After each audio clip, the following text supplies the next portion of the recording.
Votre action à chaud sur l'atelier, vous en tant que médecin, est-ce que ça vous marquait de savoir un peu ce qui vous a intéressé sur ce sujet, sur l'approche Moi beaucoup parce que souvent on n'a pas assez de temps. On vous voit, enfin on vous voit, je vous, parce qu'il y en a d'autres, des intervenants, voir un petit peu la trame, mais on a rarement eu l'occasion d'aller un petit peu au fond des choses. Et ça traduit, ça nous révèle votre expérience personnelle, votre méthode, parce que pour moi c'est important d'avoir une méthode Bien de sûr, travail. oui. Parce que juste dire et puis ensuite bon. Et là j'ai compris qu'il y a un protocole, qu'il y a pour chaque indication. Ça c'est rassurant pour nous. On sait si on vous envoie quelqu'un, si on va revoir des personnes, on sait qu'on peut mieux canaliser les choses, et non pas dans un flou artistique et on va chercher dans le passé. S'il y a des chocs émotionnels, ça il y en a toujours. Il y en a toujours dans la vie de chacun. Bien et sûr, après, oui. comment serrer les choses, comment aller au plus important, parce qu'en fait, si vous dites à un jeune, que bon, il a eu des problèmes avec sa mère, son frère, etc. Bon, d'accord, il va le comprendre, mais après, dans le présent, qu'est-ce qui va changer, comment l'aider à changer, comment, vous voyez. Donc c'est ça, c'est ce travail dans le présent de comment changer qui est intéressant dans la façon voilà, de s'y prendre. qui nous donne, Et on voit même aussi, nous, de notre côté, une complémentarité par rapport à vous, dans le travail, soit entre les médicaments, les prescriptions, le travail sur l'énergie, avec vous, avec les chinoises. Pour nous, tout ça, c'est pris dans un tout. Oui, c'est systémique, comme vous dites. C'est une approche systémique. Et quels sont les patients pour lesquels, justement, il y a des difficultés d'ordre mental? Ce qui est le plus dur, ce sont des patients qui ont des dépressions chroniques, qui sont chronicisées, qui ont l'impression que ça n'en finit jamais.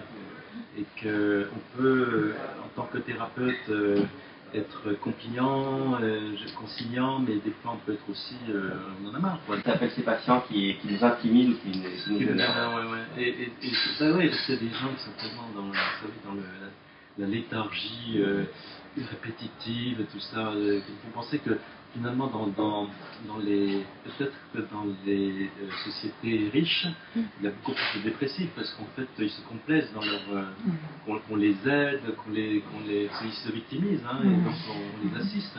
Bien sûr, c'est plus il va y avoir un système de protection à un moment donné, plus on peut toucher une surprotection qui évidemment va fragiliser. Je pense aussi, oui.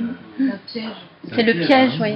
Alors du coup, ces patients-là, vous faites comment Alors, vous faites quoi du coup de ces patients, alors, si je peux dire entre guillemets? Moi, dans mon cas, j'ai des gens déjà qui ont vu des psychiatres, des psychologues, etc. Et puis voilà, qui tournent, vous savez, qui sont des nomades. Alors, il y en a qui reviennent me voir. Moi, j'ai l'impression qu'ils ont besoin quand même d'une certaine sécurité, de quelqu'un qui peut revenir voir de temps en temps, qui les rassure. Et des attentions que je ne fais pas grand-chose, parce que ce sont des cas un petit peu désespérés, mais qui reviennent quand même. Alors c'est devenu une sorte d'obsessionnel, un peu par habitude, quoi. Donc ça veut dire que vous les soulagez quand même, s'ils reviennent. Mais sûr, sauf oui, que c'est chronique. Moi, ce que j'ai comme dans mon arsenal thérapeutique, c'est que je peux effectivement leur calmer leurs troubles secondaires, physiques secondaires. Donc s'ils sont trop angoissés, tout ça, qu'ils ont trop de colites, des douleurs, etc., ça les calme, donc c'est important. Mais parfois, le côté psychique est tellement ancré. Ça résiste. Voilà, donc je trouve que c'est intéressant pour nous que votre organisation, que vous soyez plusieurs, d'une part, et que quand vous étiez venus dans le groupe, je sais qu'il y a certains médecins généralistes qui étaient un petit peu comment dire, récalcitrants parce que ça fait normal. Certaines personnes qui s'intéressent, des généralistes qui s'intéressent, comme Pascal et moi, à la psychologie humaine, à l'humanisme, alors que beaucoup de généralistes sont encore dans le corps, vous savez, traitent le physique.